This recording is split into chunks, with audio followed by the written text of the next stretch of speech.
من به شما سلام میکنم، وقت شما بخیر باشه.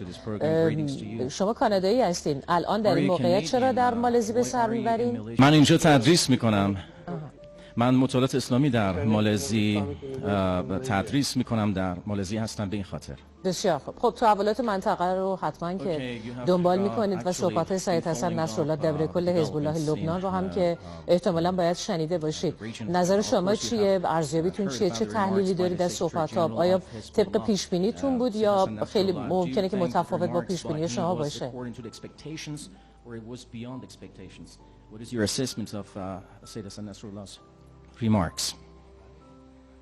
Well, the speech by سخنرانی سید حسن نصرالله has been probably followed by millions of people around the دقیقاً توسط میلیون ها نفر سراسر دنیا پیگیری شد و شنیده شد و دقیقاً بر اساس انتظارات بود اون چیزی که گفته شد.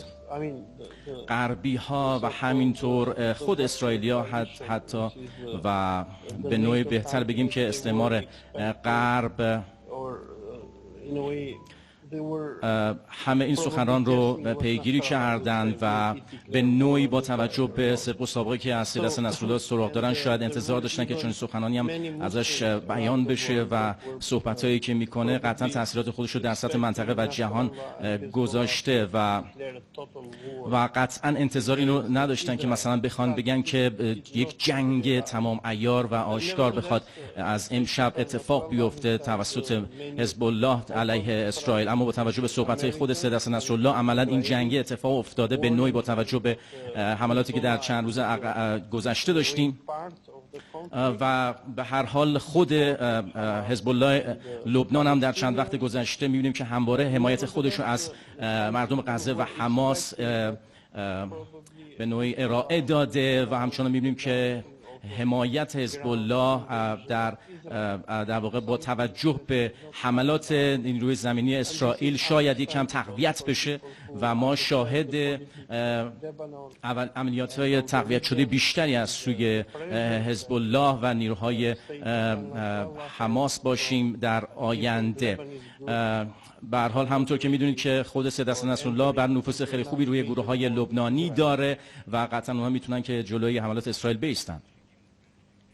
بسیار خوب. از افکار عمومی کانادا اطلاعی دارید بعد از 7 اکتبر که جنگ غزه شروع شده و حالا تصاویری که می‌بینند از اتفاقاتی که در غزه علیه مردم غیر نظامی داره صورت میگیره، واکنش هاشون چیه؟ آیا از قبل همین واکنش ها بوده یا نه سابقه یک چیز دیگه بوده و الان متفاوته؟ ببینید در کانادا اونجا خیلی ما آزادی مطبوعات و بیان رو نداریم و اکثر مردم کانادا همواره با سانسور مواجه هستند و خب خیلی از مخاطبان و همراهان شما ممکنه بدونن که به هر حال در کانادا هم مثل خیلی از کشورهای غربی همواره یک نوع سانسور رسانه‌ای هست و آزادی بیان هم کنترل میشه و خیلی اجازه ندارن که بخوان به خیابون بیان حتی و تظاهرات خودشون رو در حمایت از مردم فلسطین ارائه بدن و اگر که چنین چیزی رو ببینن میبینن که در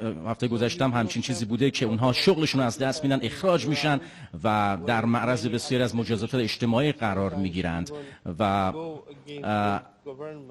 علیرغم تمامی اینها ما میبینیم که در چند روز گذشته باز هم تظاهراتی وجود داشته و مردم به نوعی حمایت خودشون از فلسطین ارائه داشتن و با توجه به اینکه در دنیای غرب همواره میگن که اسرائیل حق داره و عملاً ادعایی که میکنن میگن که اسرائیل شاید بگم اون دموکراسی که باید در اسرائیل وجود داره و شاید بگم سمبل اون آزادی بیان اسرائیل هست، اما در واقعیت ما ببینیم که دنیای غرب مردم غرب به نوعی متفاوت فکر میکنن و رژیم های مختلف، دولت های مختلفی هستند که بعضی از غربی ها همواره در کنار در واقع گروه های تندروی صهیونیستی میستند. خیلی ممنونم آقای اولسی جزشی که روزنامه‌نگار کانادایی هستن که در مالزی به سر میبرن.